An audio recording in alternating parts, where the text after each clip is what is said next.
안녕하세요. 사연 많은 유튜브 구독자 여러분. 세상에는 정말 상상 초월의 다양한 인간 군상이 존재하는 것 같아요. 그리고 정말 살면서 다시는 마주하고 싶지 않은 최악의 인간들도 있는 것 같습니다. 저는 바로 그 최악의 인간을 제 결혼 생활을 통해 겪어야 했어요. 오늘 제가 익명의 힘을 빌려 풀어놓으려는 이야기는요. 어쩌면 흔한 막장 드라마보다 더하면 더했지 덜하지는 않을 이야기일 겁니다.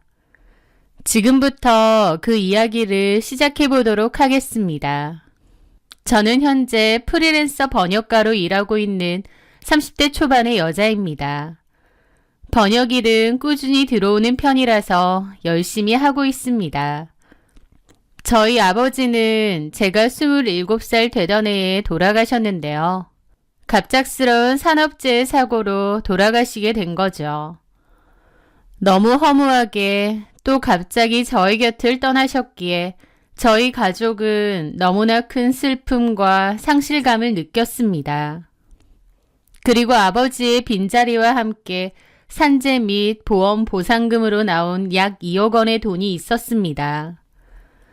저나 엄마나 아버지가 갑자기 돌아가시고 정신적으로 너무 힘든 시간을 보내긴 했지만 그래도 산 사람은 살아야 하더군요. 그때 마침 살고 계시던 낡은 아파트에 재개발이 있었는데요. 아버지 살아계실 때 신축 분양권을 받자고 의논을 하셨었거든요.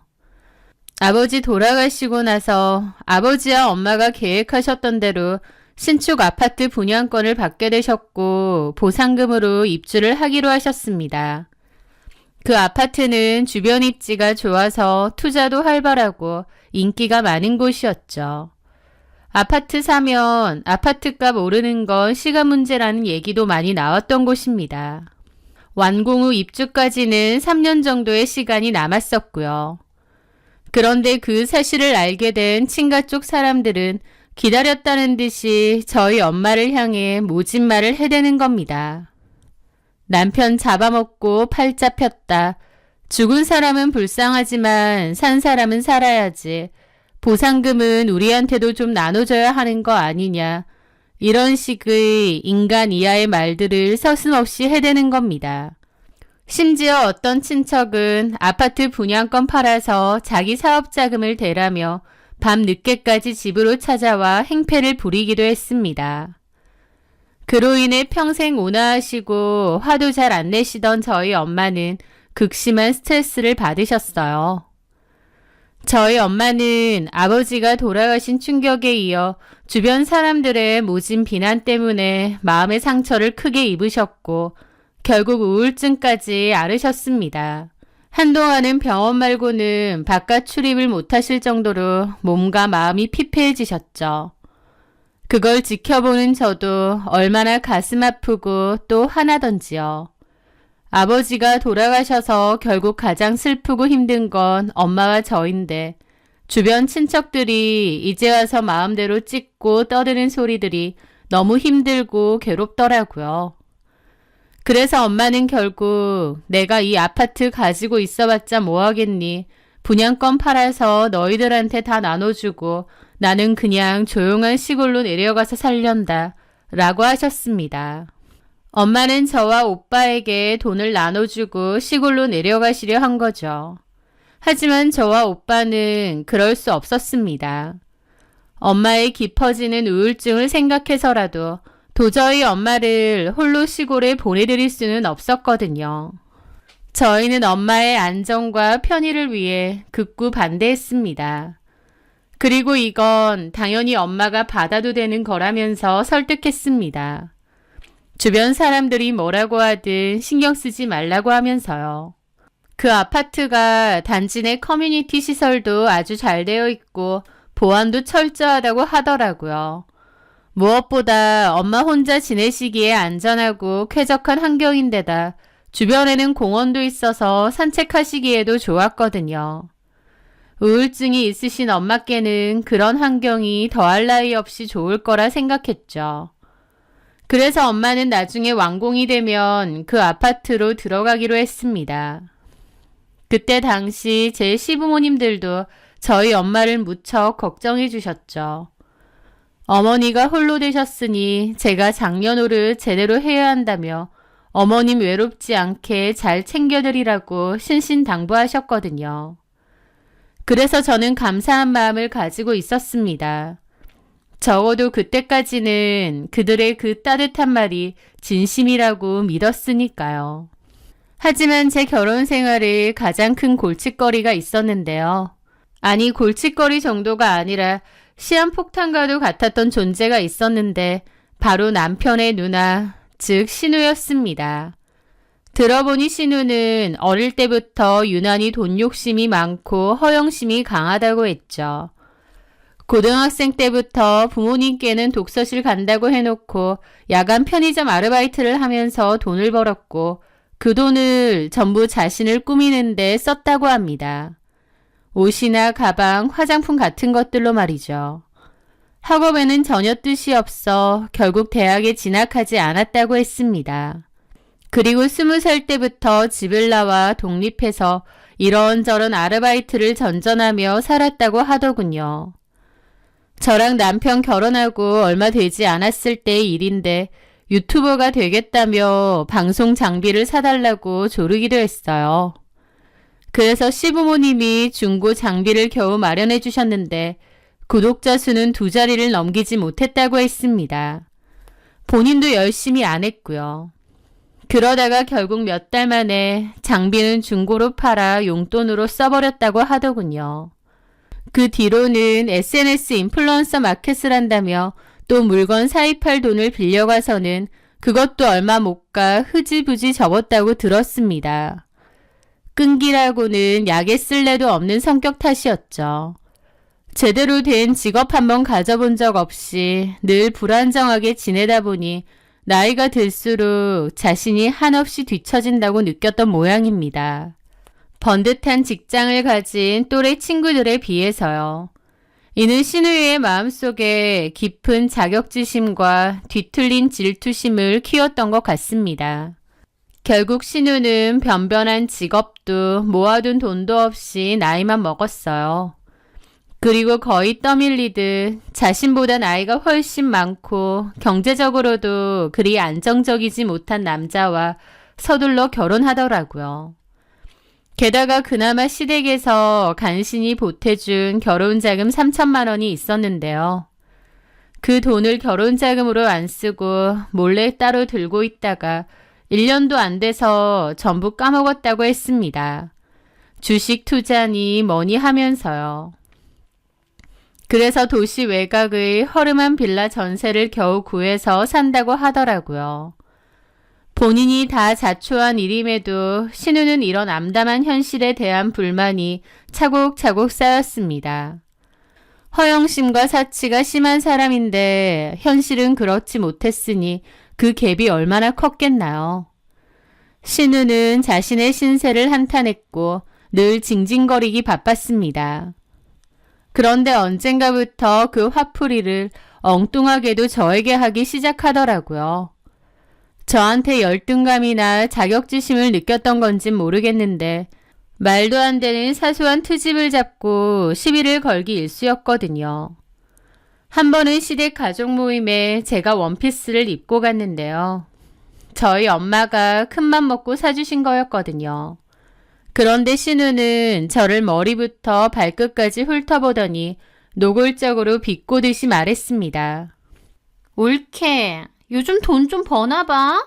아니면 친정에서 팍팍 밀어주나? 옷 입는 게 아주 그냥 청담동 사모님 뺨치네? 굳이 그런 옷 입고 시댁에 오는 이유가 뭐야? 괜히 우리 가족들 기죽게 하려는 거야? 라면서 말도 안 되는 억지를 부립니다. 제가 시댁 식구들 기죽게 하려는 이유가 뭐가 있으며 또 기죽을 정도의 고가의 옷도 아닙니다. 그런데도 신우는 저를 보고 비아냥거리더라고요. 또 한 번은 이런 일도 있었어요. 제가 큰맘 먹고 제 자신에게 주는 선물로 70만 원짜리 국산 디자이너 브랜드 가방을 하나 산 적이 있었습니다. 평소 명품 이런 것에 관심이 별로 없는데 그 디자이너 브랜드 가방은 너무 마음에 들더라고요. 하지만 가격이 가격인지라 한참 고민했고 돈을 모아서 샀던 거죠. 그렇게 산 가방은 평소에 늘 들고 다녔고요. 그리고 역시나 그 가방을 들고 시댁에 갔더니 시누이가 그걸 본 겁니다. 가격이 얼마냐고 자꾸 물어봤고 가격을 말해주니 막 놀라는 척을 하더라고요. 그러더니 세상에 나보다 나이도 어린 올케가 저런 비싼 가방을 들고 다니네. 나도 그런 거 좋아하는데 나는 들만한 가방도 하나도 없고 진짜 속상하다. 라며 막 툴툴거리고 난리를 치는 겁니다.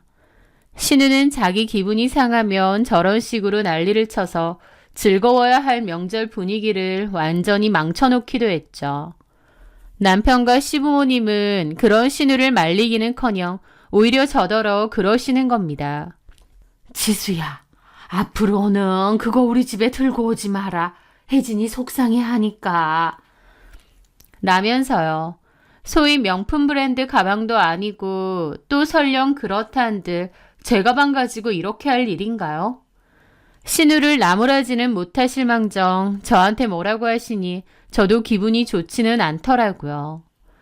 신우는 워낙 자격지심도 심하고 성격도 이상하다 보니 시댁 식구들도 어지간하면 신우를 안 건드리는 것 같았습니다.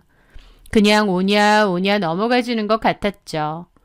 그런 행동이 더 신우의 행동을 이상하게 만들었지만요. 하여튼 저는 저의 신우만큼 열등감에 자격지심이 가득하고 꽈배기 마냥 꼬인 사람은 살면서 본 적이 없을 정도입니다.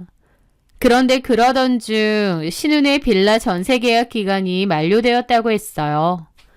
이사를 가야 하는데 당장 이사 자금 2천만 원이 부족하다며 저희에게 손을 벌리려고 했죠. 남편은 저에게 조심스럽게 말을 꺼내더군요. 자기야, 누나가 지금 전세금 때문에 좀 많이 어려운가 봐. 우리가 어떻게 좀 도와줄 수 없을까? 그래도 하나뿐인 누나인데 우리가 모른 척할 수는 없잖아. 하지만 저는 단호하게 반대했습니다. 신우의 그동안의 행실을 익히 알고 있었으니까요. 그 돈을 빌려주면 돈을 갚기는커녕 오히려 나중에 더 큰 돈을 요구할 것이 불보듯 뻔했습니다. 저희도 돈이 남아도는 게 아니고 돈도 안 갚을 게 뻔한데 2천만 원이나 되는 큰 돈을 신우에게 빌려줄 순 없었죠. 여보, 미안하지만 그건 안 될 것 같아. 형님이 돈벌이가 정확히 있으셔서 무조건 갚으실 것도 아니고 막연히 빌려달라고 하시는 거잖아. 그리고 우리도 돈이 막 여유가 있는 것도 아니고 이제 곧 아기 가질 준비해야 하잖아. 형님한테까지 빌려드릴 돈은 없어. 라고요. 결국 신우는 시부모님께 손을 벌렸다고 하더라고요. 그런데 시부모님은 저와 남편에게 섭섭해 하시는 겁니다. 너희는 어떻게 남매 간에 그렇게 매정할 수가 있냐? 그러게 누나가 저렇게 힘들어하는데 너희는 나 몰라라 하니? 라면서요. 저희라고 돈이 많은 것도 아니고 또 형제라고 해도 신우한테 무조건 돈을 빌려줄 의무가 있는 것도 아닌데 저희한테 섭섭해 하시는 게 이해가 안 되더라고요. 게다가 신우까지도 돈을 빌려주지 않은 제게 분노를 쏟아내는 겁니다. 그것도 아주 무식하고 폭력적인 방법으로요. 어느 날 저녁 느닷없이 저희 집으로 찾아와 현관문을 두드리며 악을 썼습니다. 야, 너 정말 너무하는 거 아니야? 니네 친정 잘 살면서 어떻게 나한테 이렇게까지 매정하게 굴 수가 있어? 다른 것도 아니고 집 때문에 돈 좀 빌려달라는데 그걸 이렇게 쌩까? 너네 아버지 돌아가셨을 때 받은 보상금이랑 보험금도 있다며. 그런 돈은 다 어디다 꽁꽁 숨겨놓고 시댁 식구들한테 이렇게 인색하게 굴어? 넌 인정머리도 없니? 막말을 퍼부으면서 혼자 흥분해서 난리를 치는 겁니다. 기가 막혔죠. 자기 돈 안 빌려줬다고 저희 아버지 보험금, 보상금 얘기까지 들먹이나요? 가만 생각해보면 신우가 저한테 저렇게 열폭하는 것도 저희 아버지 돌아가시고 보상금 얘기 나왔을 때부터였던 것 같습니다. 진짜 미친 거 아닌가요? 다른 것도 아니고 아버지 돌아가시고 받은 돈인데 그걸 부러워하고 저한테 열폭을 한다는 게요. 신우는 일반적인 정신으론 이해가 안 되는 미친 인간입니다. 하여튼 지한테 돈 안 빌려줬다고 저희 집 찾아와서 난동을 피우는 거예요. 그런 소리를 들었는데 저라고 참겠나요? 저 역시 너무 열받아서 싸우게 됐고 결국 몸싸움 직전까지 가는 큰 다툼으로 번졌어요. 남편이 말려서 겨우 끝났습니다. 저희 아버지 돌아가시면서 보상금 받은 거랑 지가 뭔 상관이 있다고 저렇게 말을 하는지. 게다가 제가 지 올케라도 돈을 빌려줘야 될 의무라도 있나요? 사고회로가 생각할수록 너무 이기적이고 기가 막히더라고요. 그 사건 이후 저는 신우에게 완전 학을 뗐고 2번 다시 얼굴을 보지 않기로 했습니다. 사실상 관계를 끊은 거죠. 신우랑 안 보고 사니 속이 다 시원하더라고요. 그런데 문제는 얼마 지나지 않아 신우가 임신을 하면서부터 다시 시작되었습니다. 저는 그 일 이후로 더 이상 신우와 그 어떤 것도 엮이고 싶지 않았는데요. 하지만 시모는 거의 매일같이 전화를 걸어와서 저를 설득하시더라고요. 그래도 임신한 사람인데 네가 먼저 손을 내밀어라. 가족인데 이렇게 지내는 거 좋지 않다. 다 지난 일은 잊어버리고 잘 지내야 하지 않겠니? 라면서요. 저는 그 성화에 못 이겨 결국 마지못해 신우에게 먼저 연락을 하게 되었습니다.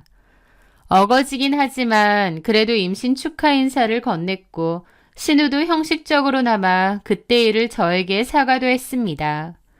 그렇게 철천지 원수 같던 불편한 관계는 잠시나마 봉합이 되는 듯 했죠. 하지만 그게 얼마나 가겠나요? 임신하고 나서 신우의 미친 행동은 더욱더 심해졌거든요. 신우는 입덧이 끝나자마자 온갖 음식 타령을 해대며 저를 괴롭히기 시작했습니다. 올케, 내가 요즘 입덧 때문에 통 먹지를 못했는데 백화점 식품관에서 파는 애플망고가 먹고 싶네. 그거 한 박스만 좀 사다 주면 안 될까? 우리 대박이가 먹고 싶다고 뱃속에서 아우성을 치는데 어쩌겠어. 그리고 이거 그냥 먹는 거 아니고 컨텐츠도 찍을 거야. 임산부 먹방으로. 올케, 나 샤인머스켓 아니면 속이 메스꺼워서 아무것도 못 먹을 것 같아. 당도 높고 알 굵은 걸로 한 박스만 좀 부탁할게. 우리 대박이 좋은 것만 먹여야지. 그러는 겁니다. 제가 자기 남편도 아니고 왜 저한테 자꾸 그러는지 이해가 안 되더라고요. 제 남편에게 너네 누나 좀 말려보라고 말을 해도 누나 임신했으니 좀 이해해줘라. 나한테도 그렇게 부탁한다. 자기도 좀 너그럽게 봐줘라. 그런 식입니다. 먹는 것뿐만이 아니었어요. 나중에는 아예 특정 브랜드의 고가 유모차와 카시트도 거론하더라고요. 마치 당연하다는 듯이요. 올케, 내가 인터넷으로 좀 알아봤는데 요즘 엄마들 사이에서는 이 카시트가 제일 인기래. 육아는 템빨이라고 하잖아. 디자인도 너무 예쁘고 안전하다는데 올케가 조카 첫 선물로 이거 뽑아주면 안 될까? 우리가 지금 형편이 이래서 도저히 엄두도 못 내. 올케는 그래도 돈도 잘 벌고 친정도 괜찮으니까 이 정도는 해줄 수 있잖아. 그치? 나중에 유튜브에 조카 바보 올케의 통 큰 선물 이렇게 올릴게. 하지만 제가 과일은 몇 번 사줬어도 그렇게 고가의 물건들까지 해달라는 대로 선뜻 결제해주고 싶지는 않더라고요. 솔직히 제가 내켜서 해주는 것도 아니고 맡겨놓은 것처럼 해달라 그러는데 더 해주기 싫었습니다. 그래서 거절을 했더니 신우는 또다시 저에게 앙심을 품은 것 같았죠. 카카오톡 프로필 사진과 상태 메시지에 저를 저격했거든요. 돈도 많은 인간이 불쌍한 조카 선물 하나 제대로 못 해주냐. 돈 아껴서 혼자 다 처먹어라. 라는 식으로요. 정말이지 인간의 뻔뻔함은 어디까지일까 싶더군요. 저는 당장이라도 신우와의 관계를 끊고 싶었지만 남편과 시부모님의 압박과 등살에 못 이겨 어쩔 수 없이 불편하고 위태로운 관계를 이어나갔습니다. 저도 그때까지는 이 결혼 생활을 쪽낼 생각까진 없었으니 속으로 참고 또 참은 거죠. 뭔가 이건 아니다 싶으면서도 남편과 저의 직접적인 불안은 아니었기에 계속 참았던 것 같습니다. 신우만 아니면 남편과의 사이는 나쁘지 않았거든요. 하지만 결국 제 결혼 생활은 신우 때문에 쫑이 난 거나 다름없습니다. 정말이지 제 상식으로는 도저히 이해할 수도 용납할 수도 없는 어처구니 없는 일이 터지고야 말았거든요. 시간이 흘러 친정엄마의 새 아파트 입주를 앞두고 있었습니다. 신우의 배도 꽤 많이 불러왔었죠. 그런데 신우가 갑자기 저희 엄마 아파트에 엄청난 관심을 보이기 시작한 거예요. 저희 엄마 아파트의 시세부터 시작해서 내부 구조와 인테리어, 심지어는 한 달 관리비가 얼마인지까지 꼬치꼬치 캐묻는 겁니다. 저는 대답은 해주면서도 신우가 그걸 왜 궁금해할까 싶더라고요. 그런데 형님, 왜 그렇게 궁금하세요? 왜긴, 나도 거기 들어가고 싶으니까 그렇지. 라고 하는 겁니다. 저도 당연히 가족이니 신우의 경제적인 상황을 아는데 어떻게 들어온다는 거지? 의아하더라고요. 하지만 신우는 자기도 그 아파트에서 꼭 살 거라고 혼자서 막 좋아하더라고요. 혹시 시매부님이나 형님네 시댁에서 돈을 좀 해주신다고 하셨어요? 아니, 그럴 리가 있어? 우리 시댁은 돈도 없는 주제에 시부모 행세만 하려는 꼬장꼬장한 노인네 둘밖에 없어. 내 남편도 돈이 어딨니? 근데 어떻게... 가려고 하면 다 갈 수 있지. 어쨌든 나는 우리 대박이 거기서 키우고 싶어. 막 그러더라고요. 현실적으로 못 가는데 어떻게 간다는 거지? 하고 그냥 말았습니다. 그런데 얼마 뒤 아주 기가 막힌 일을 당해야 했죠. 그날은 저희 집에 친정 식구들을 다 초대했던 날이었습니다. 오빠네도 놀러 왔죠. 그런데 정말 뜬금없게도 신우가 갑자기 저희 집을 찾아온 거예요. 신우가 여길 왜 왔지 싶어서 황당한데 저희 엄마가 그래도 신우가 여기까지 왔는데 어서 들어오라고 하라더군요. 저는 일단 문을 열어주었습니다. 안녕하세요, 사돈어른. 아, 오랜만이네요. 지나가는 길에 잠깐 들렀습니다. 그러면서 안으로 들어오더라고요. 그때는 좀 의아했는데 나중에 보니 남편에게서 저희 친정 식구들 와 있다는 걸 다 듣고 일부러 온 거더라고요. 남편도 한통속이었던 거죠. 하여튼 신우는 눈치 없이 저희 친정 식구들 사이에서 과일도 먹고 차도 마시고 앉아 있었는데 그러던 중 저희 엄마한테 기가 막힌 소리를 갑자기 하는 겁니다. 차! 사돈 어르신 이사 축하드려요. 거기 너무 좋다던데. 그 말에 저희 엄마는 멋쩍게 고맙다며 웃으시더라고요. 고마워요. 근데요, 사돈 어른. 혼자 사시기에는 28평이면 좀 크지 않나요?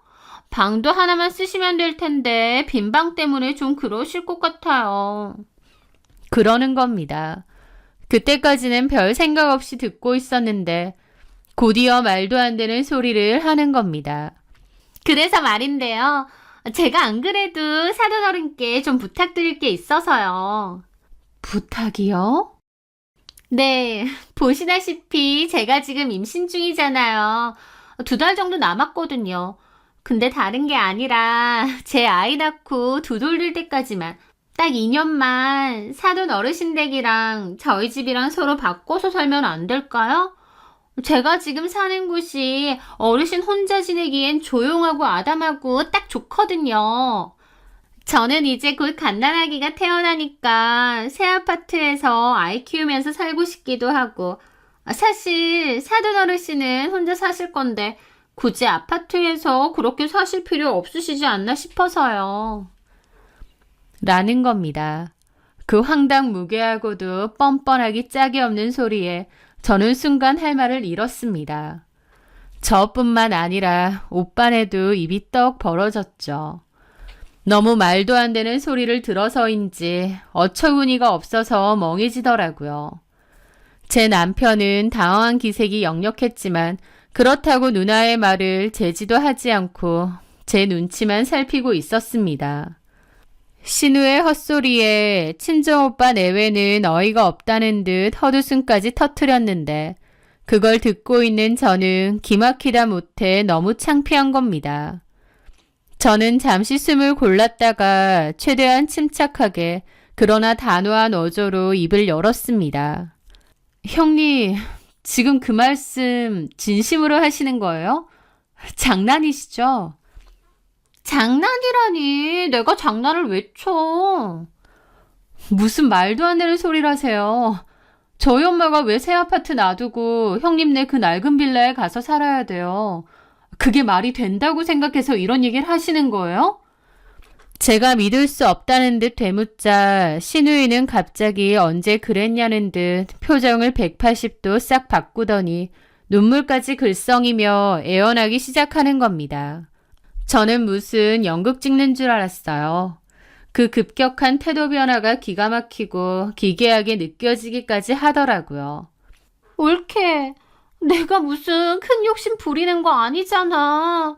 그냥 우리 대박이 뱃속에 우리 아기 생각해서 이러는 거야. 엘리베이터도 없는 곳에서 유모차도 못 내리는데 애를 어떻게 키워. 게다가 그 빌라 겨울에는 외풍이 너무 심하고 여름에는 찜통이라 애 키울 수 있는 데가 아니란 말이야. 내가 그런 생각하면 밤에 잠이 안 와. 올케는 아직 아기가 없어서 이런 엄마 심정 잘 모르겠지만 나도 우리 대박이 좋은 환경에서 한번 키워보고 싶단 말이야.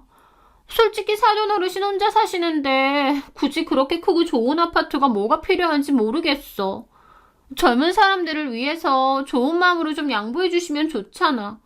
다른 것도 아니고 애 때문에 그런 건데. 남도 아니고 다 같은 한 가족 아니야?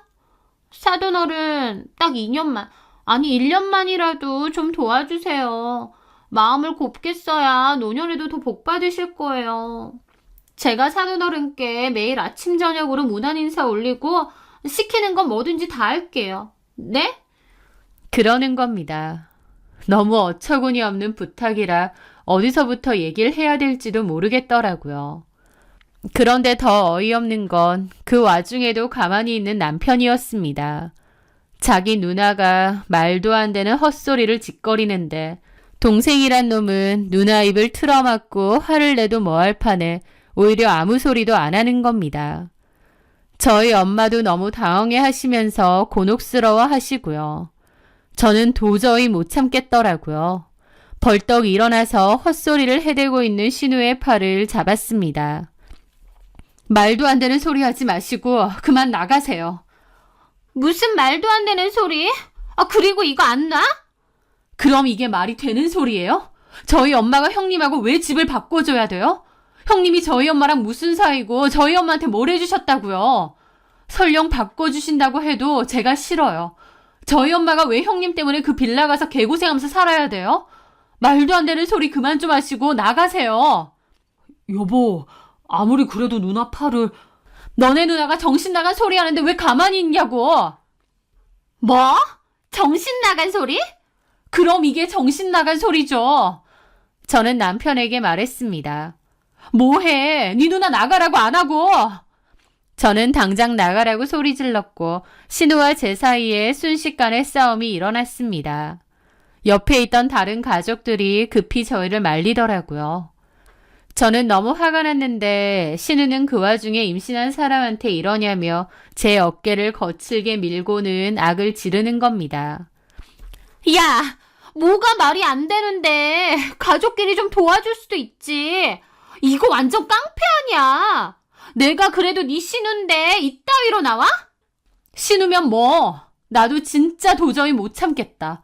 말이 되는 소리를 해야지. 우리 엄마가 왜 너를 도와야 되는데? 뭐? 이게 진짜 막 나가네? 너 말 다 했냐? 아니, 하고 싶은 말 잔뜩 있는데 참는 거야. 참지 말고 어디 해봐. 너는 나이를 어디로 처먹고 가족들한테 매번 패나 끼치면서 사냐? 뭐? 우리 엄마랑 집을 바꿔? 그게 말이 되는 소리야? 네가 생각해도 미친 거 같지 않니? 너 같으면 그렇게 해주겠어. 나이가 몇인데 이제 애까지 있다면서 그 정신머리로 어떻게 살려고 그래? 저도 그동안 참던 게 터져서 완전 악을 썼죠. 그랬더니 신우도 눈이 돌아서 생 난리를 치더라고요. 이 미친년이 뭐라는 거야? 야, 이 나쁜 년아. 너나 너네 엄마는 너네 아빠 목숨값으로 공돈 받은 거 아니야. 그렇게 공돈 얻었으면 가족끼리 다 같이 잘 먹고 잘 지내야지. 신우는 골방에서 애 키운다는데 불쌍하지도 않니? 너는 인정머리도 없어. 그따위 마음가짐으로 너는 절대 안 생길 거다. 너 같은 건 애초에 우리 집안에 시집도 오지 말았어야 했어. 집구석에 처박혀서 글이나 끄적이는 주제. 뭘 한다고 나서서 짓거려? 그녀의 입에서 쏟아져 나오는 저주와 악담은 끝이 없었습니다. 남편은 어쩔 줄 몰라 하며 누나 제발 그만해 라며 신우를 말리려 했지만 이미 눈이 뒤집힌 신우이는 아무것도 들리지 않는 듯 했습니다. 신우 입에서 저희 아빠 목숨값 어쩌고 하는데 그 순간 제 머릿속에서 무언가가 툭 하고 끊어지는 소리가 들리더군요. 감히 지가 뭔데 우리 아빠의 그 슬픈 죽음을 목숨값이라 칭하며 우리 엄마랑 나를 모욕하나 싶더라고요. 신우의 그 악담에 저도 더 이상은 제 안의 분노를 억누를 수가 없었습니다. 저는 그 자리에서 앞에 있던 주스를 신우의 얼굴에 확 부어버렸습니다. 그리고 내 집에서 꺼지라고 했죠. 그랬더니 신우가 제 머리채를 잡으며 달려들었고 저와 신우는 삽시간에 엉겨붙어서 싸우게 되었죠. 그 와중에 저는 신우의 싸대기를 있는 힘껏 날렸고 싸대기를 맞은 신우도 눈이 뒤집혀서 저한테 달려들려고 하더라고요. 다른 가족들이 겨우 뜯어말렸고 신우는 저한테 폭행으로 고소하네 어쩌네 가만 안 두네 쌍욕을 하더라고요. 저도 똑같이 한다고 했죠. 남편은 그 와중에도 저한테 임신한 자기 누나를 때렸다고 거품 물길래 남편에게 이혼하겠다고 했습니다. 미친 너네 누나 더 이상은 감당 못하겠다고요. 그날 정말 아수라장이 따로 없었죠. 그 후 신우는 저를 고소했고 저 역시도 신우를 고소했습니다. 어쨌든 신우가 먼저 제 머리채 잡고 폭행을 저질렀으니까요. 결국 경찰에서는 서로 크게 다치진 않았고 쌍방이니 합의를 보라고 했습니다. 그 와중에 시모는 제게 전화를 걸어 아무리 그래도 그렇지 임신한 사람을 그렇게 무지막지하게 때리느냐, 네가 제정신이냐 난리를 치더라고요. 저도 조금도 물러서지 않고 당당하게 맞받아쳤죠. 제 부모님을 모욕하고 저희 엄마 집까지 빼앗으려는데 제가 그럼 가만히 앉아서 당하고만 있으라는 말씀이세요? 임신한 게 벼슬인가요? 임신했으면 남의 눈에 피눈물 나게 해도 다 용서받을 수 있는 거냐고요. 저는 제가 한 행동에 대해 조금도 후회 없습니다. 그리고 다시는 저한테 연락하지 마세요. 그리고 저는 남편과 바로 이혼 준비를 했습니다. 지네 누나가 말도 안 되는 헛소리를 하면 자기가 나서야 되는데 바보같이 가만히 있는 모습에 온 정이 다 떨어졌죠. 게다가 애초에 신우한테 저희 친정 식구들 와 있는 거 알려준 사람도 남편이고요. 그렇게 저는 신우가 이혼 유책의 큰 원인이었다고 주장했고 신우를 상대로 위자료 소송도 걸었습니다. 제가 이혼 소송도 하고 위자료 소송도 하니 그제야 시부모님과 남편은 연락와서 이혼하지 말자고 앞으로 신우랑 안 보고 살게 할 테니 이혼은 말자면서 저를 붙잡았는데 저는 더 이상은 진절머리가 나서 도저히 못 살겠다고 이혼하겠다고 했죠. 결국 저는 거의 1년간의 소송 끝에 이혼을 했고 작지만 위자료도 받아냈습니다. 그렇게 끝을 내는데 속이 다 시원하더라고요. 신우의 문제였지만 남편 역시도 잘한 게 없었고 내가 이혼하지 않는 이상은 신우의 그 미친 짓에서 벗어날 수 없을 것 같더라고요. 그렇게 이혼을 했고 저는 엄마와 함께 그 아파트에 들어가서 살게 되었습니다. 그리고 이혼 후에 신우에 관한 이야기를 듣게 되었는데 아주 가관이더군요. 저랑 이혼하는 문제 때문에 신우와 남편과의 사이도 완전히 틀어졌다고 했습니다. 남편은 자기 누나 때문에 자기가 이혼했다고 생각해서 누나에 대한 원망이 엄청 컸다고 하더라고요. 사실 본인도 반감만 하고 남일인 척 굴었던 게 제일 컸는데요. 그런데 웃긴 일은 따로 있더라고요. 신우네 남편이 돈 문제를 일으켜서 그나마 있던 전세자금까지 날린 모양이었습니다. 그래서 살고 있던 집 정리하고 본인 시댁으로 들어갔다고 하더라고요. 신우가 괴팍한 노인네만 있다고 욕했던 그 시댁으로요. 그런데 신우네 시부모님도 신우만큼이나 성격이 이상하고 못된 분들이었다고 했습니다. 신우는 거기 살면서 하루가 멀다 하고 자기 시부모님과 싸우고 지지고 볶고 그러다가 결국 이혼 얘기 오간다고 하더라고요. 애도 안 데리고 올 거라고 했대요. 애를 위해서 우리 엄마 집까지 내놔라 하던 인간이 결국 애도 놔두고 이혼하겠다고 했다는 얘기를 전해 듣는데 와, 끝까지 답도 없는 인간이구나 싶었죠. 이제는 다 지나간 일이지만 그때 생각하면 지금도 속에서 천불이 올라옵니다. 그래도 그날 신우 머리채 잡고 싸대기 제대로 한 방 날린 게 차라리 속 시원했던 것 같아요. 저는 이제 그 지긋지긋하고도 끔찍했던 과거와는 완전히 안녕을 고했습니다. 이기적이고 지밖에 모르는 미친 신우와 남일인 양 반가만 했던 남편. 제가 이혼하지 않고 넘어갔더라면 계속 속 끓이고 스트레스 받았을 것 같아요. 마음 먹고 그 인간들을 제 인생에서 끊어내니 더 이상 엮일 일도 없고 이렇게 속 시원하고 편할 수가 없네요. 살면서 그런 미친 인간하고 안 엮이는 게 제일 베스트지만 엮인다고 하면 하루라도 빨리 끊어내는 게 정신건강에 좋은 것 같습니다. 저는 앞으로 저희 엄마 잘 모시고 잘 지내려고 해요. 아빠 돌아가신 데다 주변 사람들이 못살게 굴어서 더 힘들었던 저희 엄마. 제가 많이 보듬어드리고 지켜드리려고요. 제 사연 들어주셔서 감사합니다.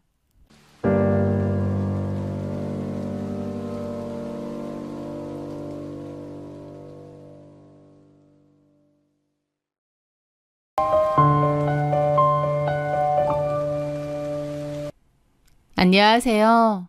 저는 화장품 및 미용기기 개발 회사에서 일하는 30대 중반의 여자입니다.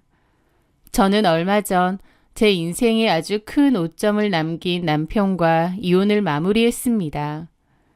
결혼을 위해 제 인생의 가장 중요한 기회까지 포기했었는데 그 선택의 대가가 이토록 끔찍하고 더러운 배신일 줄은 정말 꿈에도 상상하지 못했습니다. 그 남자 처음 만났던 건 제가 지긋지긋한 사랑니를 빼기 위해 한 치과를 찾아가면서부터 시작됩니다. 사랑니는 정말 잘하는 곳에 가서 뽑아야 위험하지 않고 고생도 안 한다는 주변 동료들의 조언에 인터넷 후기를 뒤져가며 실력도 좋고 평판도 괜찮은 치과를 찾아갔습니다. 그 치과의 원장이 바로 조은철, 제 전남편이 될 사람이었죠. 그는 친절하고 섬세한 사람이었습니다. 치과에 환자들이 꽤 많고 지역에서 평판이 좋은 이유가 있더라고요. 함지영 씨, 이제 진료 시작할 건데 많이 긴장되세요? 아, 네. 제가 치과 치료를 좀 무서워해서 이 마취 주사가 특히 무섭더라고요. 요즘 마취 기술이 좋아서 그렇게 안 아프실 거예요. 안 아프게 잘 뽑아드릴게요. 걱정하지 마세요.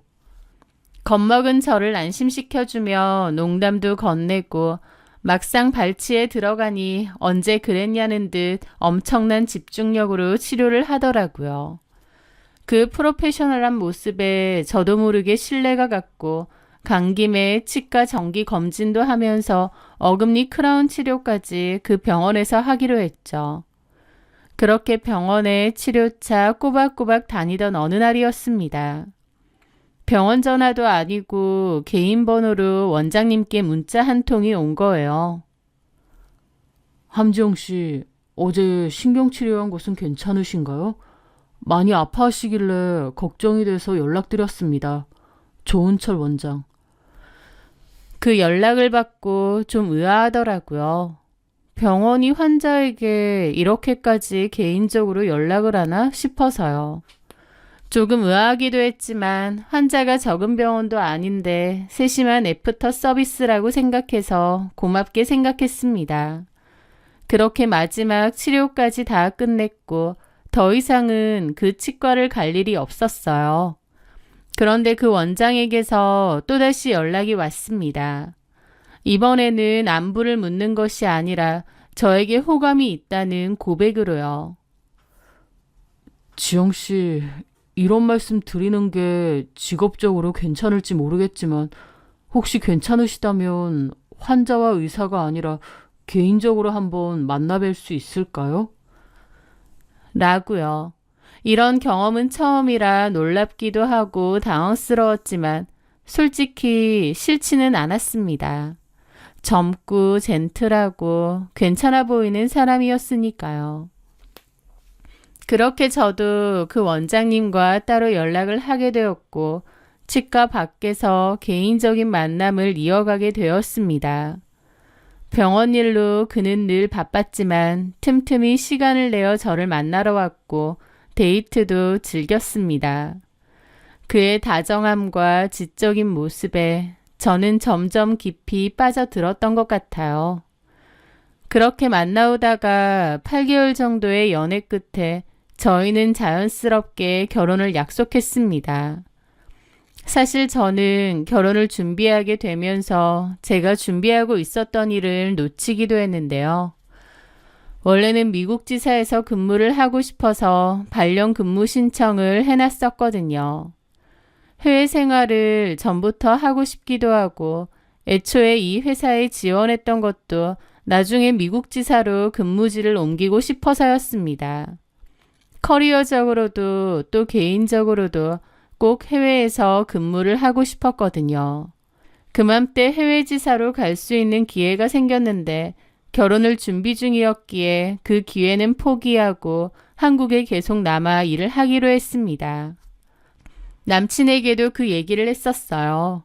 사실 전부터 계속 떠나고 싶어서 고민이 없었던 건 아니지만 남친을 많이 사랑했기에 그냥 여기 남아서 결혼 생활을 하는 것이 더 나을 것 같다고 했죠. 제 말에 남친은 몹시 고마워하더라고요. 네가 많이 바랬던 곳일 텐데 미안하고 고마워. 자기가 뭘 미안하고 고마워. 다 내가 선택한 건데. 그래도 대신 네가 나를 위해서 포기한 것들 내가 결혼해서 평생 사랑으로 다 채워줄게. 남친의 말에 저는 조금은 아쉬웠던 마음까지도 다 사라지더라고요. 그래, 일도 중요하지만 사랑하는 사람과 함께하는 결혼 생활도 얼마나 중요한가 하면서요. 그리고 남친이 저에게 했던 그 사랑에 관한 말을 굳게 믿었습니다. 사귀는 동안에도 남친은 다정다감하고 저에게도 정말 잘하고 믿음직스러운 사람이었어요. 그리고 무엇보다 우리는 더할 나위 없이 행복했고 서로 많이 아낀다고 생각했습니다. 그것이 나중에 저의 철저한 착각이었다는 것을 깨닫게 되었지만요. 어쨌든 저희는 결혼의 골인을 하게 되었습니다. 연애할 때 행복했던 만큼 결혼하면 더더욱 행복한 꽃길만 있을 줄 알았어요. 하지만 결혼 생활은 제 생각과는 좀 다른 면이 많았습니다. 연애와 달리 함께 생활하는 시간이 길어지면서 보니 제가 알던 다정한 남편의 모습 뒤에 조금씩 이상한 점들이 그림자처럼 드러나기 시작했거든요. 같이 살면서 남편을 가만 지켜보니 남편은 좀 심할 정도로 핸드폰을 손에서 놓지 않았습니다. 병원에서 일할 때는 당연히 핸드폰을 자주 보기 어려울 테고 저랑 연애할 때만 해도 그렇게 핸드폰을 자주 보지는 않았던 것 같은데 막상 같이 살면서 한 집에서 생활을 공유해 보니 남편은 핸드폰을 잠시도 손에서 떨어뜨려 놓지 않더군요. 뭘 그렇게 하느냐고 핸드폰을 쥐고 있느냐고요? 유튜브를 보거나 게임을 하는 거면 저 사람이 핸드폰 중독인가 할 텐데 그런 것도 아니었습니다.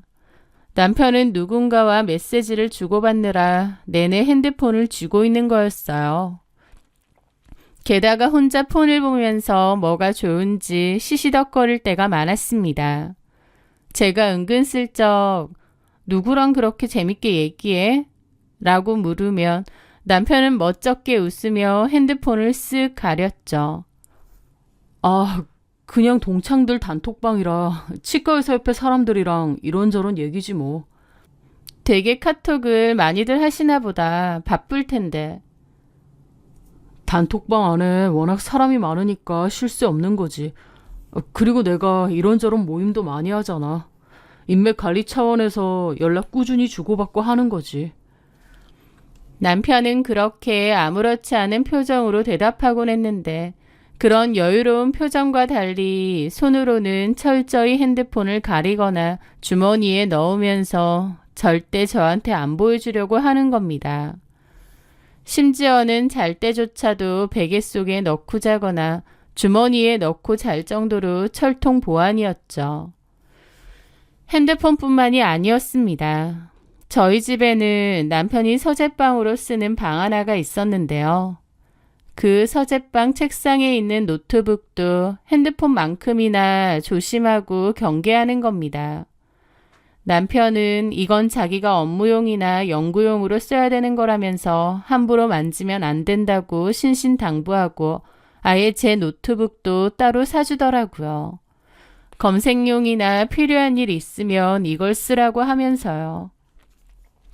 저도 집에서는 굳이 노트북을 쓸 일이 없기도 하고 남편이 치아 관련 연구용이라고 하니 따로 남편의 노트북은 건들 일이 없었어요.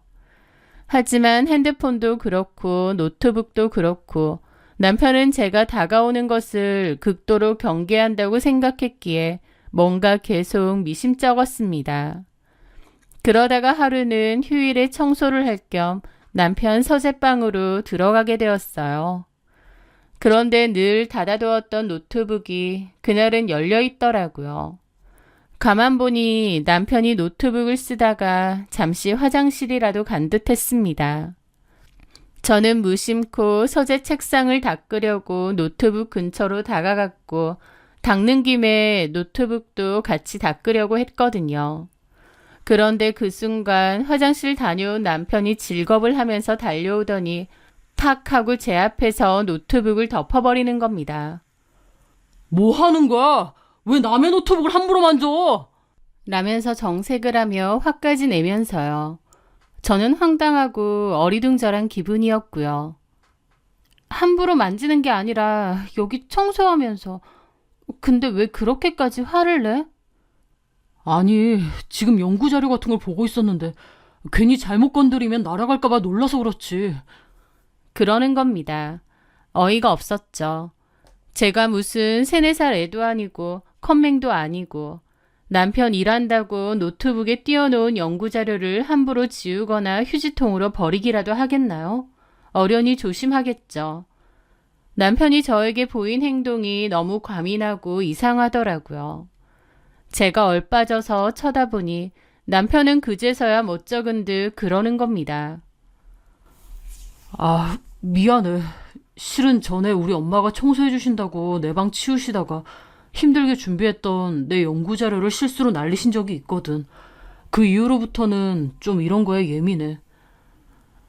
아, 어머님이? 그런 적이 있었다 보니 나도 모르게 놀랐지? 미안해, 자기야. 아니야, 괜찮아. 그리고 서재방은 내가 따로 청소할 거니까 안 들어와도 돼. 그리고 자기도 이런 거 하지 말고 쉬어. 어차피 화요일에 이모님 오시잖아. 그렇긴 한데 이런 것까지는 안 해주시니까. 좀 안 하면 어때? 자기도 휴일인데 좀 쉬어. 그리고 이 방은 웬만하면 안 들어오면 좋겠다. 나 일할 때 방해 받는 거 싫어해서. 그래 줄 수 있지? 남편의 부탁에 저도 고개를 끄덕였습니다. 남편의 말 맞다나 과거에 어머님이 실수로 남편의 자료를 날리신 적이 있다고 하니 예민한 것도 이해는 됐습니다. 하지만 뭔가 남편의 행동이 허둥지둥하기도 하고 저한테 뭔가 숨기는 게 있다는 찜찜한 느낌을 지울 수가 없더라고요. 하지만 애써 그런 생각은 하지 않으려 하며 지워버렸습니다. 미심쩍은 게 있었지만 굳이 그런 일들을 들춰낼 필요는 없다고 생각했거든요. 어쨌든 결혼 생활 후에 남편은 이랬습니다. 연애 때와 다름없이 다정다감하고 친절한 사람인 것 같긴 한데 묘하게 알맹이는 빠진 것 같고 마음이 콩밭에 가 있는 것 같달까요? 게다가 집에서는 핸드폰이고 노트북이고 늘 끼고 살고 혼자 시시덕거리고 제가 모르는 비밀도 많은 것 같았습니다. 그런 것들이 모른 척 하려고 하면서도 한편으론 계속 찜찜하게 마음 한구석에 남더라고요. 그때는 제가 왜 이렇게 석연치 않은 기분이 자꾸만 드는지 이해를 못했는데 지금 생각해보면 일종의 감이자 본능이 아니었나 싶기도 합니다. 그러던 어느 날이었습니다. 제가 그토록 숨겨두고 외면하려 했던 남편에 관한 진실이 가장 끔찍한 방식으로 제게 배달되었죠. 저는 SNS를 가끔 하는 편인데요. 자주는 올리지 않지만 그래도 간혹 데이트 사진이나 남편과의 사진을 한 번씩 올리곤 했죠. 그런데 그날 별 생각 없이 SNS로 들어갔는데 모르는 사람에게서 SNS 메시지 하나가 도착한 겁니다. 조은철 아내분 되시죠? 이렇게 왔더라고요. 누군지 모르는 이 사람은 제 남편 이름을 알고 있는 겁니다. 처음에 그 메시지를 봤을 때 저희 남편 이름을 알고 있는 누군가가 스팸이나 피싱 메시지를 보내는 건가 싶어서 황당하고 기분 나쁘더라고요. 그래서 그냥 신고하고 무시하려는데 곧이어 도착한 메시지 내용은 너무나 충격적이었습니다. 남편분 단속 좀 잘하셔야 되겠어요. 여기저기 씨 뿌리고 다니면서 병이나 옮기고 다니니까요. 라고요. 너무 황당하고 기분이 나쁜 겁니다. 이 사람은 도대체 뭔데 내 남편한테 이런 식으로 말을 하지 싶었죠. 저는 답변을 해야 되나 말아야 되나 잠시 고민이 됐습니다. 이상한 낚시 메시지 같은데 여기에 답장을 해도 되나 싶고요. 그런데 제가 답장을 하지 않아도 잠시 후 메시지가 또 오더라고요. 저 조은철한테 성병 옮은 피해자입니다. 라고요. 그 말에 저는 결국 답장을 했죠. 갑자기 이게 다 무슨 말씀이신가요? 누구시죠? 이런 메시지를 왜 보내시는 거죠? 만약 사기나 피싱 같은 거면 신고하겠습니다. 그랬더니 그 여자가 대뜸 제 남편 사진을 보내는 겁니다. 남편이 침대에 누워 잠들어 있는 사진을요.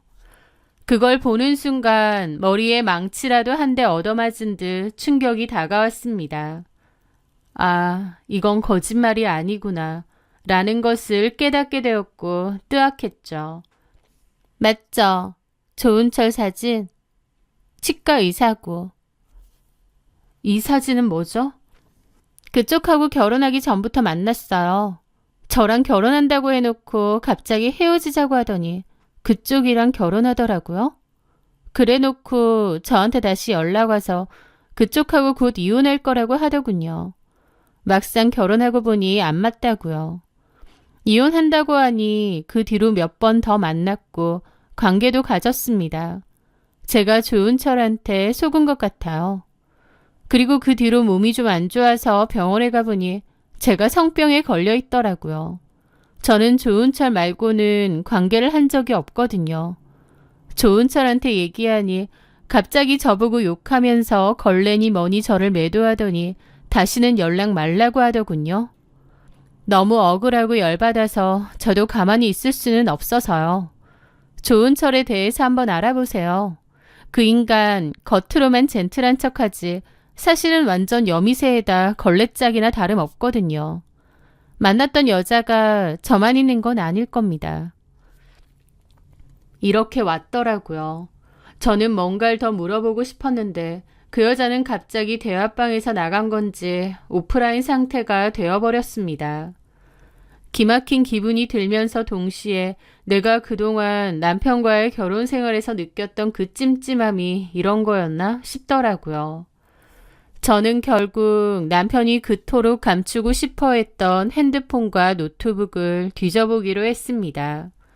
하지만 노트북 비번은 도저히 뭔지 알 수가 없어서 뒤져보기 힘들었고 핸드폰 비번은 제가 전에 우연히 본 적이 있거든요. 그래서 몰래 핸드폰이라도 보기로 했죠. 남편이 늘 핸드폰을 쥐고 다녔기 때문에 틈이 없었는데 하루는 회식 갔다가 술에 엄청 취해서 온 겁니다. 인사불성이 되어 있는 틈에 남편의 핸드폰을 주머니에서 꺼냈고 몰래 뒤져보게 되었습니다. 그리고 그 안에서 상상을 초월하는 진실과 마주해야만 했죠. 남편의 핸드폰은 정말 경악 그 자체였습니다. 즉석 만남을 하는 어플들이 종류별로 깔려 있더군요. 저는 남편이 이런 어플을 이용하는 줄 꿈에도 몰랐는데 남편은 이런 어플을 통해 원나잇 상대들을 만나온 모양이었죠. 저에게 메시지를 보냈던 그 여자랑만 바람을 핀 게 아니라 이 여자 저 여자 다 만나고 자고 다녔던 겁니다. 게다가 카톡도 가관이었습니다. 여러 여자들과 대화를 나누고 있었는데 그 중에서는 저 같은 치과 환자도 있더라고요. 그러니까 저한테 연락했듯이 환자들 중 자기가 마음에 드는 여자가 있으면 따로 연락하고 그랬던 겁니다. 그게 결국 남편의 수법이었던 거죠. 와, 이 미친 인간의 수작질에 내가 넘어간 거구나 생각하니 혈압이 상승하더라고요. 저는 손을 벌벌 떨며 남편의 핸드폰에 있는 그 모든 것을 제 휴대폰으로 찍어 증거를 남겼습니다. 그날 잠 한숨 못 자고 남편의 폰을 뒤지고 또 뒤지고 속을 끓여야 했어요. 다음날 아침 남편은 피곤한 얼굴로 나왔는데 거실에 있는 저를 보고 놀라더라고요. 뭐야, 자기. 언제 일어났어? 아무렇지 않게 물어보는데 그 목소리조차도 역겨운 겁니다. 저는 어이없는 기분으로 남편의 핸드폰을 들어 올렸고 남편도 몹시 당황한 얼굴이더라고요. 그거 내 폰이야? 맞아. 남편은 화난 얼굴로 다가오더니 제 손에 들려있는 폰을 확 뺏는 겁니다. 제가 자기 폰을 다 봤다는 걸 알 텐데 저한테 미안해하거나 죽을 죄를 지었다고 싹싹 비는 것도 아니고 오히려 지가 더 화난 표정으로요. 예상치 못한 반응에 저도 기가 막혔죠. 그동안 핸드폰하고 노트북 내가 볼까봐 벌벌 떨더니 그 이유였어? 당신 진짜 가지가지 했더라? 남의 폰을 왜 뒤져봐? 뒤져볼만 했으니까. 여자가 한둘이 아니었잖아. 제 말에 남편은 한숨을 막 쉬더라고요. 이럴 거면 그냥 여자들이나 만나고 살지 나랑 결혼 왜 했어? 그런데 제 물음에 남편의 대답이 기가 막혔습니다. 명색이 치과 의사인데 그래도 결혼하고 와이프는 있어야 될 거 아니야. 뭐라고? 남편은 반성은커녕 아주 뻔뻔하게 나오더라고요. 걸렸으니 에라 모르겠다며 본성이 다 나오는 것 같기도 했습니다. 그딴 이유로 결혼을 했다고? 지금 그걸 말이라고 해? 그럼 내가 뭐 당신을 대단히 사랑하고 좋아 죽겠어서 결혼한 줄 알아? 여자들 다 거기서 거기잖아. 그나마 내가 만났던 애들 중에서는 당신이 조건이든 집안이든 제일 나았어. 그래서 결혼한 거야. 뭐? 판도라의 상자를 연 건 당신이야. 내가 그렇게 보지 말랬는데 기어코 이걸 봤네? 뭐가 이렇게 뻔뻔해? 그럼 나더러 어쩌라고. 내가 보지 말라고 경고했잖아. 보지 말랬는데 당신이 꾸역꾸역 봤다가 결국 이사달이 난 거 아니야. 당신도 돈 잘 버는 치과의사 와이프. 그 자리에 만족했으니까 해외 근무 포기하고 나랑 결혼한 거 아니야? 그러면 그냥 거기에 만족하고 살았으면 됐잖아. 왜 긁어부스럼을 만드는데? 라면서 도리어 큰 소리 탕탕 치는데 와, 할 말을 잃게 만들더군요. 온갖 여자들하고 불륜질하고 다닌 주제에 저한테 미안해하거나 민망해하는 게 아니라 오히려 제가 판도라의 상자를 열었다고 제 손해라는 식으로 말을 하는 겁니다. 그런 말을 들으면서 내가 여태까지 알아온 내 남편은 과연 누구였을까 싶을 정도로 낯설더군요. 너무 어이가 없으니 말도 안 나온다. 와이프 놔두고 양다리, 삼다리, 아니 문어다리로 온갖 여자들하고 바람 펴놓고 지금 이렇게 나오시겠다. 그래서 나더러 어쩌라고. 이게 지금 당신이 인간으로서 할 소리야? 어떻게 나한테 이럴 수가 있어? 솔직히 당신 조건에 나처럼 젊고 능력 좋은 치과의사? 이 정도면 결혼 아주 잘한 거야. 당신도 만족했을 테고. 그럼 당신도 어느 정도 모르는 척 덮고 사는 것도 있어야지. 비밀 없는 사람 있어? 이게 그냥 단순한 비밀이야? 까놓고 보면 남자들 다 이래. 나만 이런 것도 아니라고. 저는 그 뻔뻔하고 역겨운 태도에 완전히 질려버렸습니다. 아, 이건 대화 몇 마디 한다고 될 일도 아니구나. 이 인간은 그냥 기본 자체가 썩어 있었구나 깨달았죠. 그동안 잘도 연기를 했지만 지금 이 모습이 이 남자의 진짜 모습이었던 겁니다. 게다가 남편이 짓거리는 말을 들어보니 남편은 애초에 저를 동등한 부부 사이로 본 것도 아니었어요.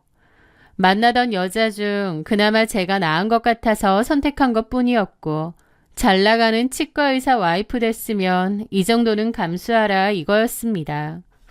하지만 저는 조금도 그럴 생각이 없었습니다.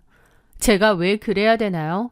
저도 제 능력 충분한 사람이고 이런 말도 안 되는 짓을 한 남편을 눈 감아주고 그냥 살 생각은 눈꼽만치도 없었습니다.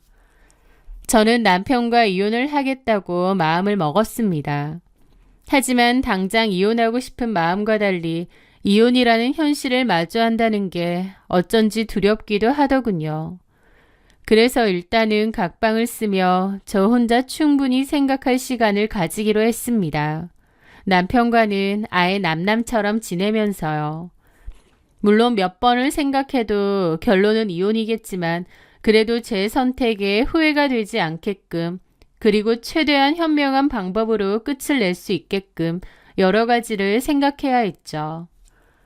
그렇게 남과 다름없이 지내던 와중에 저는 또 하나의 어이없는 소식을 듣게 되었습니다. 남편의 치과에는 제 동생 친구가 일을 하고 있었는데요. 제가 결혼하고 나서 동생 친구를 남편 치과에 취업시켜줬거든요. 그런데 그 동생 친구가 하루는 저에게 연락을 해서는 그 이야기를 전해준 겁니다. 언니, 병원에 홍유진 실장이라고 3개월 전에 새로 들어온 코디네이터 있는데요. 아, 홍 실장? 저도 전에 얼굴을 본 적이 있었습니다. 그런데 왜? 그 여자 좀 이상해요. 원장님하고 엄청 친한 척하고요. 막 원장님이랑 그렇고 그런 사이인 척하는 얘기도 간호사들한테 종종 해요. 일부러 그러는 것 같아요. 뭐라고? 게다가 원장님 곧 이혼할 거고 자기가 이 병원 안주인 될 거라는 소리까지 하는 거예요. 직원들한테 원장님이 사준 명품백이라면서 자랑하고요. 진짜 미친 거 아니에요? 저 그 얘기 떠들고 다니는 거 보고 어이가 없어서 언니한테 전화한 거잖아요. 경악을 했습니다. 이제 하다 병원 직원이랑 그런단 말인가요? 아니 어쩌면 애초에 밖에서 만났던 여자를 병원 직원으로 들어앉혔을지도 모르죠. 저는 원래도 이혼으로 가닥을 잡고 준비를 하고 있었는데 남편 하는 행동이 정말 가관이구나 싶었습니다. 저한테 들켰다고 눈치도 안 보는 것 같았죠. 그런데 며칠 뒤 그 홍 실장에게서 직접 연락까지 왔습니다. 사모님, 저 홍유진 실장이에요. 드릴 말씀이 있어서요. 무슨 일이죠? 업무과에서 일하는 강미애 씨요. 사모님이 꽂아준 친구라면서요. 며칠 전 저에게 홍유진 실장에 대해서 알려준 동생 친구 이름이 강미애입니다. 그런데요? 그럼 강미애 씨한테 미주알 고주알 다 들으셨겠네요. 저랑 원장님 사이에 대해서요. 라는 겁니다. 그걸 듣고 보니 일부러 미애가 나한테 얘기 전하라고 병원에서 소문내고 다닌 거구나 싶더라고요. 와, 뭐 이런 게 다 있나 싶고 어처구니가 없는 겁니다. 그쪽이랑 원장님 사이가 뭔데요? 다 들으셨으면서 뭘 그러세요. 저는 원장님한테 들을 거 못 들을 거 다 듣는데. 들을 거 못 들을 거가 뭔데? 원장님이랑 사모님 각방 쓰고 잠자리도 아예 안 하고 남남처럼 산다던데요?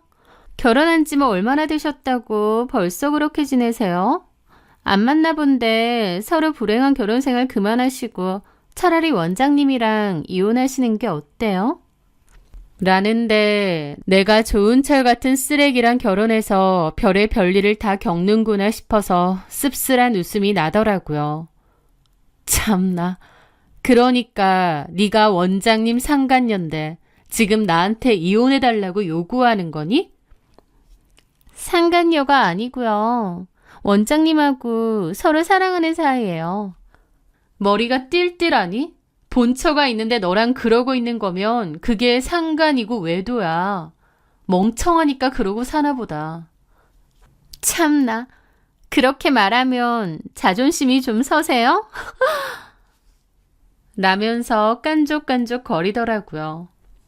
너야말로 이렇게 내 귀에 들리게 하다 못해 나한테 직접 이혼해달라고 얘기하는 거 보니 어지간히 똥줄 타나 보다.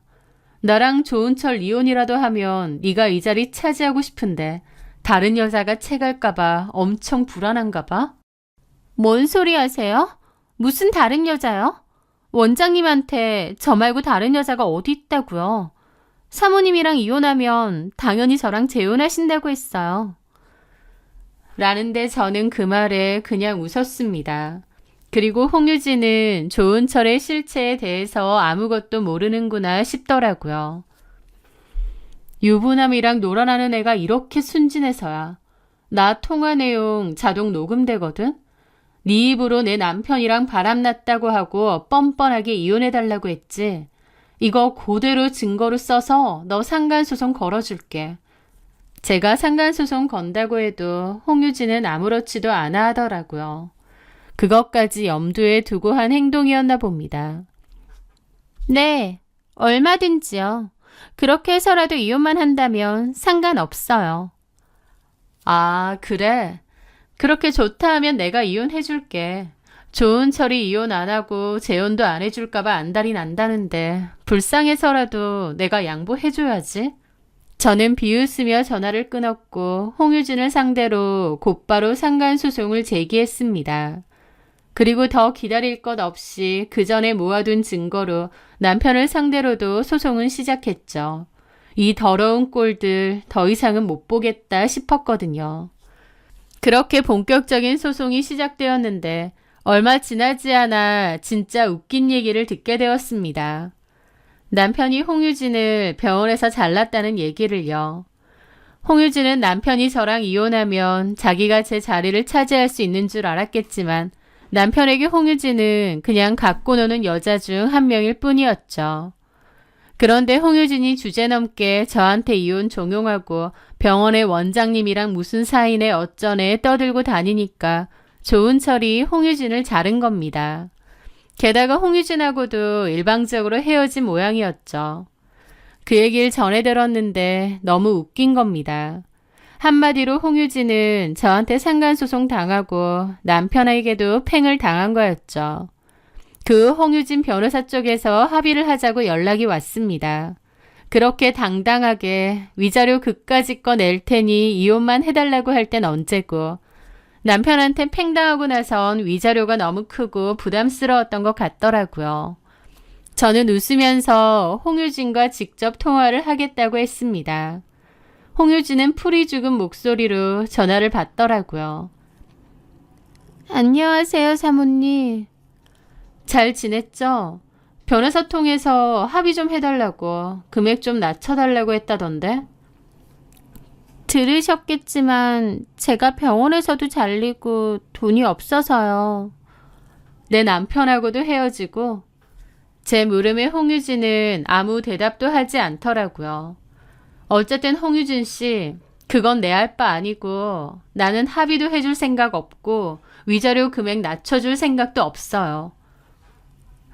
네? 근데 왜 전화하셨어요? 위자료 얘기 때문이 아니고 같은 여자로서 홍유진 씨 걱정돼서. 뭐가요? 합의금 얼마가 문제가 아니에요. 어쩌면 평생 약 먹고 지내야 될 수도 있는데 그건 알고 있어요? 검사는 해봤어요? 제 말에 홍유진도 어리둥절해 하더라고요. 지금 무슨 소리 하시는 거예요? 무슨 검사요? 홍유진 씨, 내가 조은철 그 인간하고 왜 헤어지는 줄 알아? 그 인간 바람난 여자 홍유진 씨 한 명 아니야. 엄청 많아. 원나잇 하고 다닌 여자들까지 합치면 셀 수가 없지. 네? 원장님이요? 그래요. 처음에 내가 조은철하고 헤어지려고 한 것도 조은철한테서 성병 옮은 여자가 나한테 연락 줘서 한 거야. 나는 그 후로 검사했는데 다행히 피임기구 확실하게 써서 그런지 별 문제가 없더라고. 홍유진 씨도 얼른 검사해보는 게 좋을 거야. 치마만 두르면 좋다고 해벌레 하는 게 조은철 그 인간이고 성병을 아주 종류별로 갖고 있을 테니까. 말도 안 돼. 뭐가 말도 안 돼. 조은철이 성병이 있다는 게 말이 안 돼. 아니면 상간녀가 너 말고 또 있다는 게 말이 안 돼? 이번엔 제가 깐족거렸죠. 홍유진은 크나큰 충격을 받은 채 전화를 끊었습니다. 그리고 며칠 뒤 홍유진도 병원 검사를 받은 모양인데 모든 사실을 확인하고 절규했다고 하더라고요. 홍유진도 성병 감염이 확인되었는데 그 중에서는 평생 약을 먹으며 관리해야 하는 질환도 있다고 하니까요. 배신당하고 병까지 얻게 된 홍유진은 엄청나게 분노한 모양이었습니다. 병원에서 잘리고 조은철한테 버림받고 나한테 상간소송 당하고 거기다가 성병까지 극한으로 몰린 홍유진은 조은철을 물었습니다. 저희 지역 유명 카페에 모든 사실을 폭로해버렸거든요. 유명 땡땡치과 조은철의 더럽고 추악한 실체를 고발합니다. 라는 제목으로요. 자신이 조은철과 내연 관계였던 것부터 그가 수많은 여자들을 만나며 성병을 옮기고 다닌 성병 캐리어였다는 사실까지. 카페는 그야말로 폭탄을 맞은 듯 뒤집어졌습니다. 어머 미쳤나봐. 우리 애 거기서 치료받는데 당장 옮겨야겠네요. 거기 원장 그렇게 친절하고 착한 척하더니 완전 두 얼굴이었네요. 성병 캐리어라니 소름 돋는다. 저런 인간은 치과의사 면허도 박탈해야 되는 거 아니에요? 진료도 진료지만 친절하고 섬세하다고 더 유명했던 곳이었다 보니 그 파장이 더 컸습니다.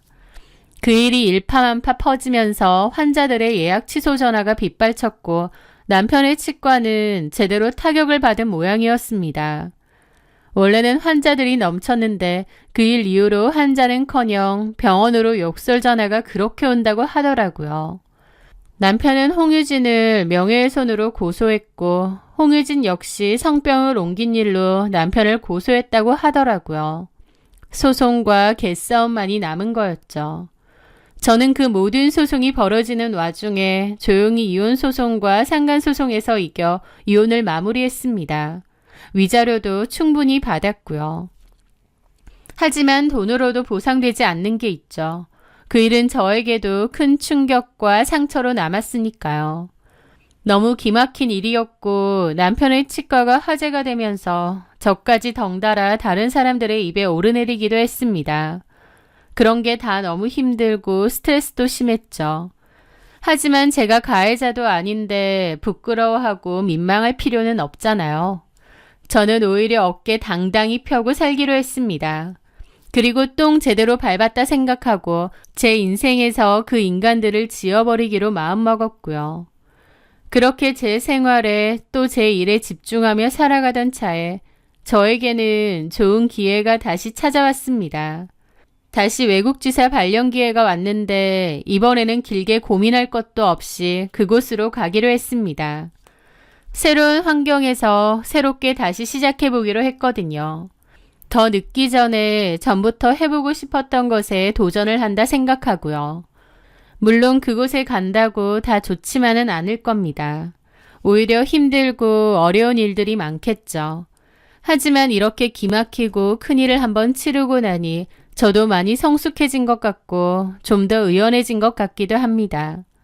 참 말도 많고 탈도 많은 결혼 생활과 이혼이었지만 그런 일을 겪음으로써 저도 한층 성장했다고 믿고 싶습니다. 그리고 그곳에 가서도 제 스스로를 잘 지키며 씩씩하게 살아가려고요. 저의 이야기 끝까지 들어주셔서 정말 감사합니다.